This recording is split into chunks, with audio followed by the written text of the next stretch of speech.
कोल्हान के जंगलों में नक्सलियों के खिलाफ सुरक्षा बलों को बड़ी कामयाबी मिली है। कल सीआरपीएफ और जिला पुलिस बल को एक बड़ी कामयाबी हाथ लगी, जिसमें चाईबासा में सुरक्षा बलों को यह बड़ी कामयाबी मिली है। 40 किलोग्राम के 2 केन बम बरामद किए गए।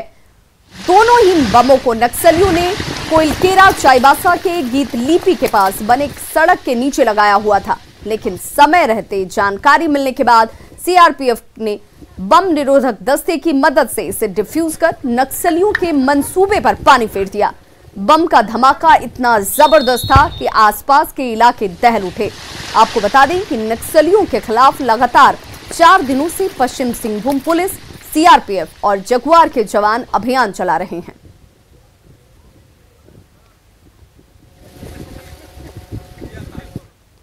चारा घोटाला मामले में सजा काट रहे आरजेडी अध्यक्ष लालू प्रसाद की जमानत याचिका पर आज झारखंड हाईकोर्ट में सुनवाई होने वाली है। जमानत का मामला चारा घोटाले के दुमका ट्रेजरी से अवैध निकासी से जुड़ा हुआ है, जिसमें सीबीआई कोर्ट ने 7 साल की सजा सुनाई है। लालू प्रसाद की ओर से सजा की आधी अवधि पूरी करने का हवाला देते हुए हाईकोर्ट से जमानत देने का आग्रह किया गया है। अगर आज लालू प्रसाद को जमानत मिलती है तो वे जेल से बाहर आ सकते हैं। लालू प्रसाद के खिलाफ चारा घोटाले के 5 मामले चल रहे हैं। इनमें से 4 मामलों में उन्हें सजा मिली है, 3 मामलों में उन्हें पहले ही जमानत हासिल हो चुकी है, जबकि डोरंडा मामले की अभी रांची की सीबीआई स्पेशल कोर्ट में सप्ताह में 2 दिन सुनवाई चल रही है। और चलिए सीधे रुख कर लेते हैं रांची का, जहां से हमारे साथ सहयोगी भुवन किशोर झा लाइव जुड़ गए हैं। भुवन, क्या ये माने कि आज शुक्रवार के दिन जब सुनवाई होगी तो लालू प्रसाद और उनके तमाम जो चाहने वाले समर्थक हैं, उनके लगातार ये जो उम्मीदें जाहिर की जा रही हैं कि शायद इस दिन जब सुनवाई होगी तो राहत मिलेगी?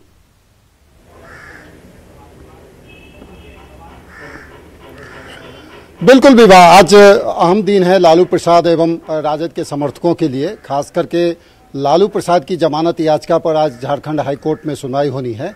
जैसा कि संभावना जताई जा रही है कि 12 बजे के करीब में ये क्लियर हो जाएगा कि आज हाईकोर्ट में सुनवाई के दौरान क्या कुछ हुआ है। सीबीआई की ओर से जो पक्ष रखी जानी है, क्योंकि पिछले दिनों जो लालू प्रसाद की ओर से जो झारखंड हाईकोर्ट के द्वारा जो निर्देश दिए गए थे, जो सीबीआई कोर्ट के जो फैसले थे उसके रिकॉर्ड को लाया जाए, तो उस मामले में लालू प्रसाद की ओर से हाईकोर्ट के समक्ष में पूरी रिपोर्ट रिकॉर्ड जो है कोर्ट का वो सुपुर्द कर दी गई है।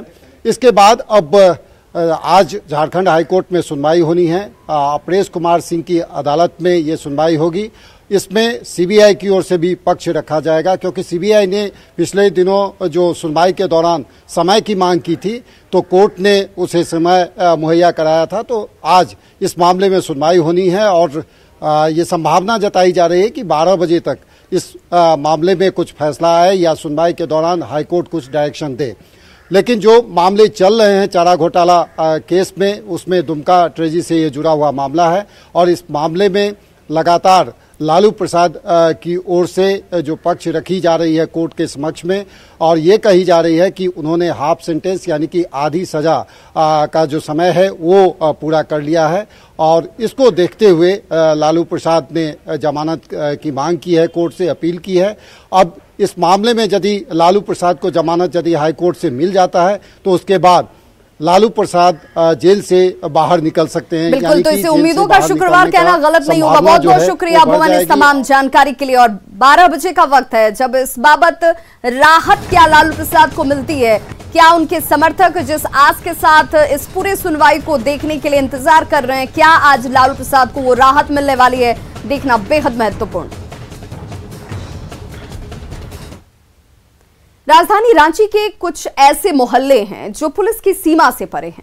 इन इलाकों में वारदात होने पर पूरा मामला 3 थानों की सीमा विवाद में अटक कर रह जाता है, जिससे जहां अपराधियों को हौसले बुलंद रहते हैं, वहीं इलाके के लोग थाने के चक्कर लगाने को मजबूर। आपको भी दिखाते हैं रांची के ऐसे ही लापतागंज की कहानी।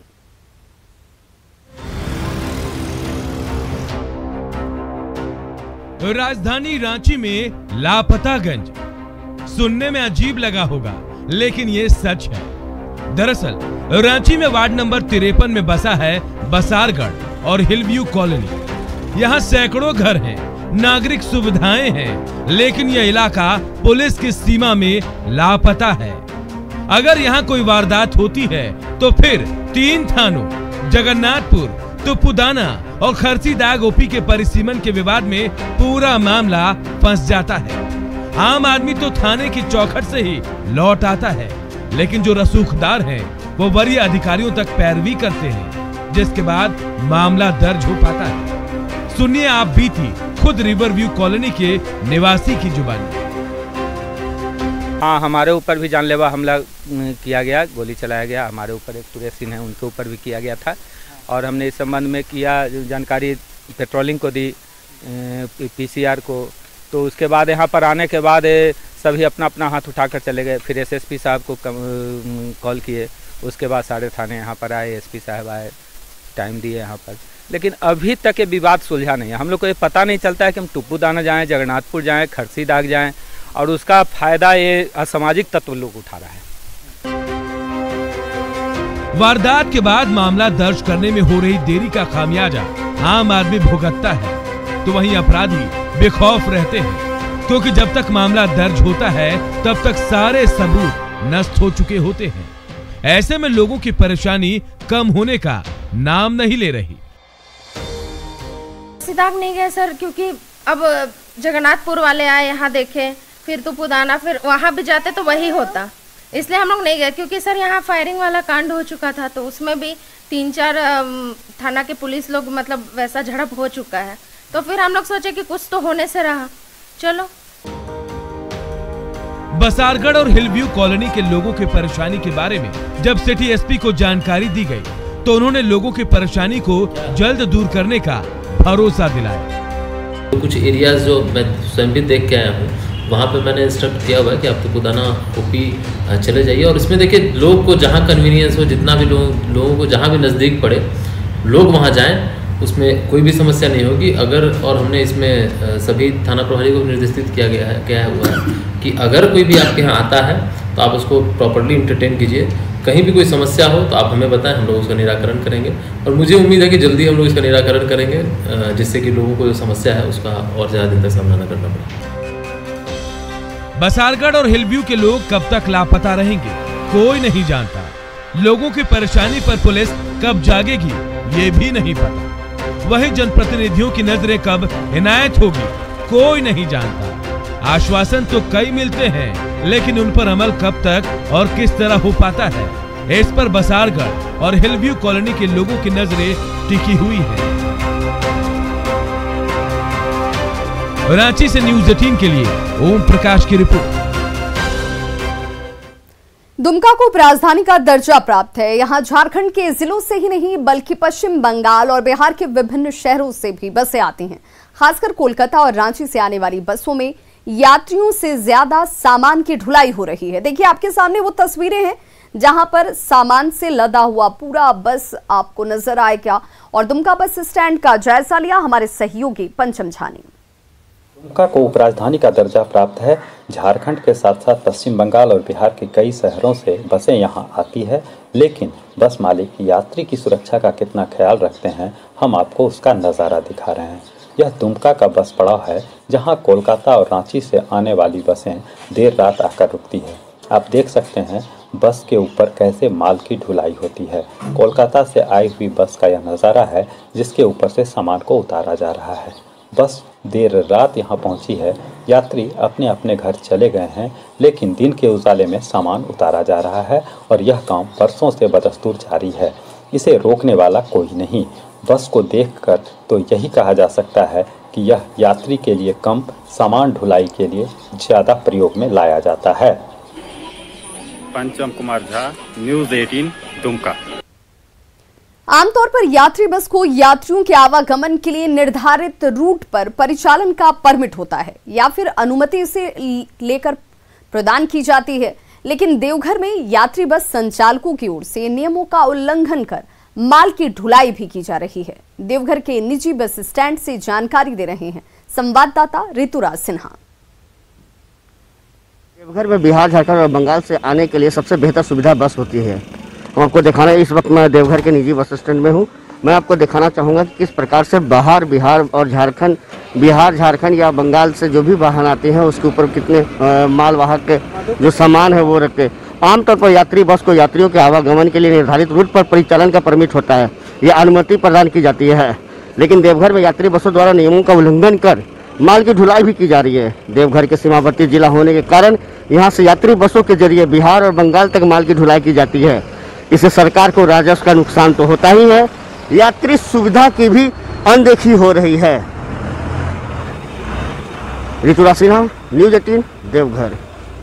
तो बस परिचालन में इस तरह की लापरवाही के बाद सवाल उठते हैं कि सवारी ढोने की परमिट तो सामान क्यों ढो रहे हैं ये लोग। ये वो तमाम सवाल हैं जो इस वक्त इन तस्वीरों के साथ उठते हैं कि सवारी ढोने की परमिट तो सामान क्यों ढो रहे हैं।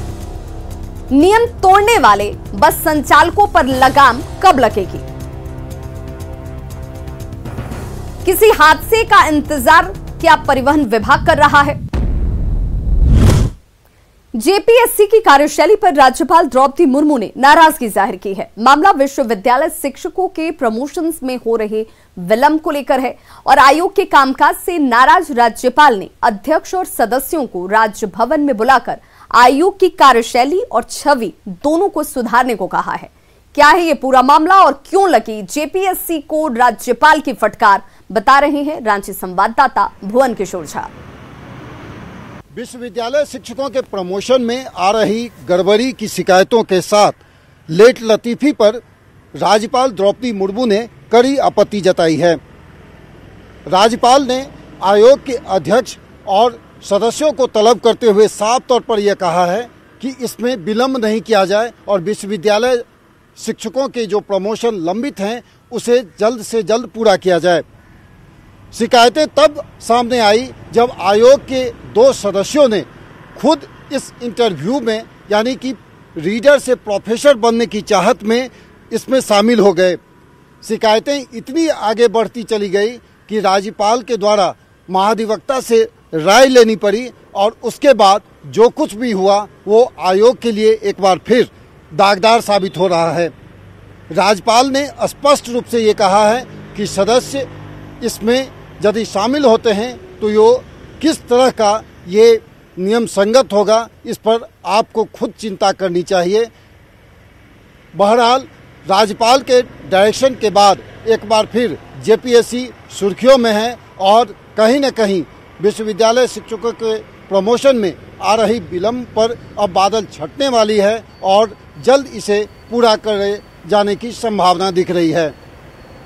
कैमरा पर्सन अमित के साथ भुवन किशोर झा, न्यूज़ 18 रांची। राज्यसभा में आरजेडी सांसद मनोज कुमार झा ने बिहार में कोरोना जांच के आंकड़ों में गड़बड़ी सामने आने का मुद्दा उठाया है। उन्होंने इसकी उच्च स्तरीय जांच की मांग की है। कोरोना के फर्जी जांच के आंकड़े देने का आरोप लगाया गया है और उच्च स्तरीय जांच की मांग की गई मनोज झा की तरफ से। इसी के साथ उन्होंने स्वास्थ्य के साथ खिलवाड़ को रोकने के लिए स्वास्थ्य जांच में आधार कार्ड या फिर पैन कार्ड के माध्यम से पहचान सुनिश्चित करने की भी बात कही। बता दें कि एक अखबार ने यह दावा किया है कि बिहार में टेस्टिंग के डेटा में गड़बड़ी हुई है। फर्जी नाम और मोबाइल नंबर के माध्यम से स्वास्थ्य कर्मियों ने गलत रिपोर्ट तैयार की। इसी रिपोर्ट के आधार पर आरजेडी सरकार को घेर रही है और इसी के तहत आरजेडी सांसद मनोज झा ने राज्यसभा में 0 आवर में सवाल उठाए।